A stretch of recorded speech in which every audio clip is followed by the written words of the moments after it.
मुस्कुराना सीखिए क्योंकि रोना तो जिंदगी पैदा होते ही सिखा देती है। नमस्कार दोस्तों, आप सभी का बहुत स्वागत है आपके अपने चैनल अच्छे संस्कार पर। दोस्तों, आज की वीडियो में हम जानने वाले हैं कर्क राशि का मासिक राशिफल माह नवंबर का कैसा रहने वाला है आपका मासिक राशिफल। स्वास्थ्य, करियर, प्रेम संबंध, दाम्पत्य जीवन, आर्थिक स्थिति और मित्र एवं परिवार, यह सब कुछ हम इस वीडियो में जानने वाले हैं और अंत में बताएंगे आपको क्या उपाय आपको करने चाहिए। तो दोस्तों, वीडियो में लास्ट तक बने रहिएगा। यह कार्यक्रम चंद्र राशि पर आधारित है। स्वास्थ्य के दृष्टिकोण से नवंबर का महीना आपको मिले जुले परिणाम दे सकता है। यदि पहले से आपका स्वास्थ्य अनुकूल बना हुआ है तो नए सिरे से कोई प्रतिकूलता आती हुई प्रतीत नहीं हो रही है। लेकिन यदि पहले से कोई स्वास्थ्य समस्या है तो इस महीने भी सावधानी पूर्वक निभाया जरूरी रहेगा। दूसरे घर में राहु केतु का प्रभाव आपके खान पान को असंयमित करने का काम कर सकता है, अतः उचित खान पान अभी लगातार जरूरी रहेगा। वही आरोग्यता का कारक ग्रह सूर्य भी महीने के पहले हिस्से में नीच का रहेगा, जो सीने के आसपास की कुछ तकलीफ दे सकता है। ऐसे में यदि आपको पहले से हृदय रोग इत्यादि है तो उस मामले में सचेत रहना समझदारी का काम होगा। महीने के दूसरे हिस्से में पंचम घर में सूर्य और मंगल का संयुक्त प्रभाव पेट से संबंधित कुछ परेशानियां दे सकता है, जैसे कि एसिडिटी, पेट में जलन, कब्ज इत्यादि की कुछ समस्याएं देखने को मिल सकती हैं। अर्थात इस महीने खान पान और रहन सहन को लेकर जागरूक रहना जरूरी रहेगा। यद्यपि नए सिरे से किसी स्वास्थ्य समस्या के आने की संभावना नहीं है, फिर भी मौसम जनित बीमारियों को लेकर सचेत रहना भी जरूरी रहेगा। और अब जान लेते हैं आपके करियर के बारे में। आपके करियर स्थान का स्वामी इस महीने 5वें घर में अपने राशि में रहेगा, अतः कार्य क्षेत्र के मामले में कोई नकारात्मकता देखने को नहीं मिलेगी। लेकिन प्रत्यक्ष रूप से कोई बड़ा संयोग भी मंगल के द्वारा नजर नहीं आ रहा है। अर्थात इस महीने जो कुछ जैसा पहले से चल रहा है उसी को धैर्य के साथ खर्च करने की आवश्यकता रहेगी। भावावेश में आकर या गुस्सा होकर काम करना उचित नहीं रहेगा। यदि आप नौकरी पेशा व्यक्ति हैं और नौकरी में बदलाव इत्यादि करना चाह रहे हैं तो बदलाव के मामले में महीना मददगार हो सकता है, लेकिन विवाद करके अलग होना उचित नहीं रहेगा। यानी कि आपको बदलाव करना है तो बदलाव करिए, लेकिन शांत चित्त होकर सही निर्णय लेकर बदलाव करना समझदारी का काम होगा। वही व्यापार के दृष्टिकोण से महीना बहुत अनुकूल नहीं है।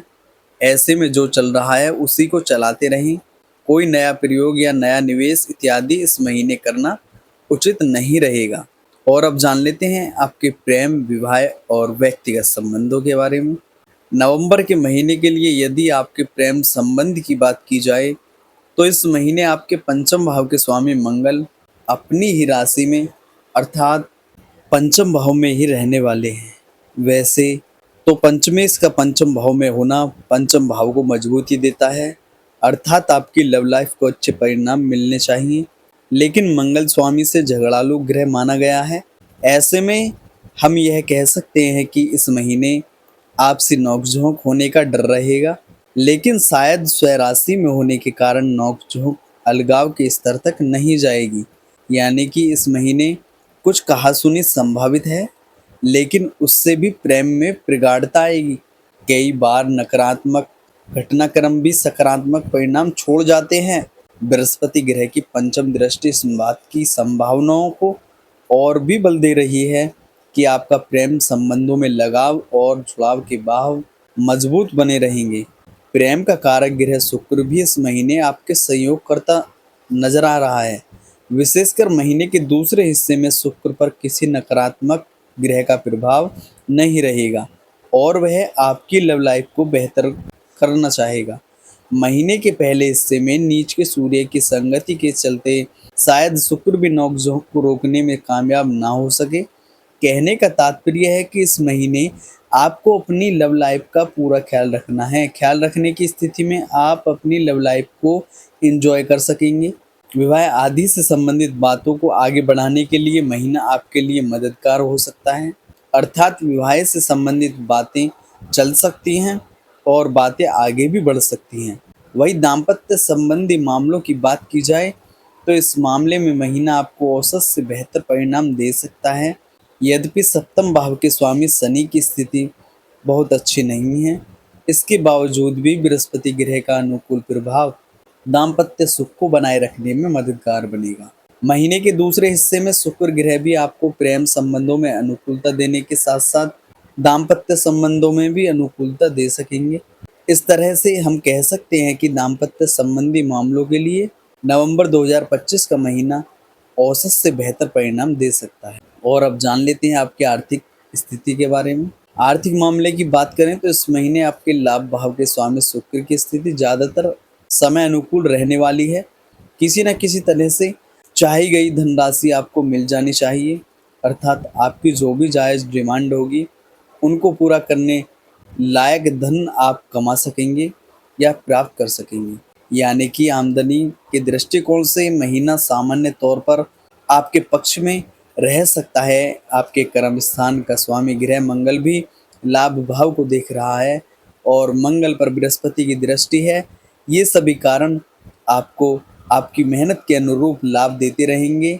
जबकि बचत के मामले में महीना कुछ कमज़ोर प्रतीत हो रहा है, विशेषकर महीने के पहले हिस्से में जब आपके दूसरे भाव का स्वामी नीच अवस्था में रहेगा। धन बढ़ाने की बजाय आपको धन खर्च करना पड़ सकता है, अर्थात पहले से बचाए गए धन को सुरक्षित रखने के लिए भी इस महीने प्रयत्न करने पड़ेंगे। नए सिरे से धन बचाना शायद कुछ कठिन रहे।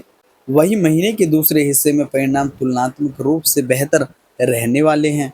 फिर भी बचत के दृष्टिकोण से हम इस महीने को कमज़ोर कहेंगे। कहने का तात्पर्य यह है कि लाभ के दृष्टिकोण से महीना सामान्य तौर पर अच्छा है, लेकिन बचत के दृष्टिकोण से महीना कमज़ोर रह सकता है। यद्यपि धन का कारक बृहस्पति उच्च अवस्था में रहकर आपको सकारात्मक ऊर्जा देना चाहेंगे, फिर भी बचत किए हुए धन को सुरक्षित रखने के लिए आपकी ओर से कुछ अधिक प्रयत्न या विचार मंथन इत्यादि जरूरी रहेंगे। अब जान लेते हैं मित्र और परिवार के बारे में। पारिवारिक मामलों में नवंबर के महीने में सामान्य तौर पर आपको मिले जुले या कभी कभी कुछ कमजोर परिणाम भी मिल सकते हैं। आपके दूसरे भाव का स्वामी ग्रह 16 नवंबर तक नीच अवस्था में चौथे भाव में रहेगा, जो न केवल पारिवारिक मामलों में बल्कि घर गृहस्थी से संबंधित मामलों में भी कुछ परेशानियां दे सकता है। दूसरे भाव में राहु केतु का प्रभाव लगातार बना हुआ है। यही सभी कारण परिजनों के साथ असंतुलन देने का काम कर सकते हैं। हालांकि इन सब के बीच अनुकूल बात यह रहेगी कि दूसरे भाव का कारक ग्रह बृहस्पति इस महीने उच्च अवस्था में आपके पहले भाव में रहेगा। ऐसे में बड़े बुजुर्गों का आदर करते हुए उनके बताए गए रास्ते पर चलने का प्रयास करके कम से कम आप अपने पारिवारिक संतुलन को मेंटेन कर सकेंगे। वही लापरवाही की स्थिति में अथवा अप्रिय बोलने की स्थिति में आपको भी पारिवारिक असंतुलन का सामना करना पड़ सकता है। आपके तीसरे भाव का स्वामी बुध इस महीने बहुत अच्छी स्थिति में नहीं है। तीसरे भाव पर लगातार शनि की दृष्टि भी बनी हुई है। इस कारण से भाई बंधुओं के साथ भी संबंधों में कुछ हद तक कमजोरी देखने को मिल सकती है। यद्यपि किसी बड़ी परेशानी के योग नहीं है, लेकिन फिर भी पहले के जैसे संबंधों वाली ताजगी को आप मिस कर सकते हैं। वही गृहस्थ संबंधी मामलों की बात की जाए तो 14 नवंबर तक आपके चौथे भाव में नीच के सूर्य का प्रभाव रहेगा, जो घर गृहस्थी में कुछ परेशानियां देने का काम कर सकता है। हालांकि 2 नवंबर से 26 नवंबर तक चौथे भाव का स्वामी शुक्र चौथे भाव में ही रहेगा, जो परेशानियों को आने से रोकेगा। अर्थात 16 नवंबर तक गृहस्थ जीवन में कुछ परेशानियां देखने को मिल सकती हैं, लेकिन 16 नवंबर के बाद आप गृहस्थ जीवन का बेहतर तरीके से आनंद ले सकेंगे। पुरानी परेशानियां दूर होगी। नए सिरे से कुछ लग्जरियस आइटम आप घर ला सकते हैं और गृहस्थ सुख को बेहतर करने का काम कर सकते हैं। और दोस्तों, क्या उपाय करने चाहिए?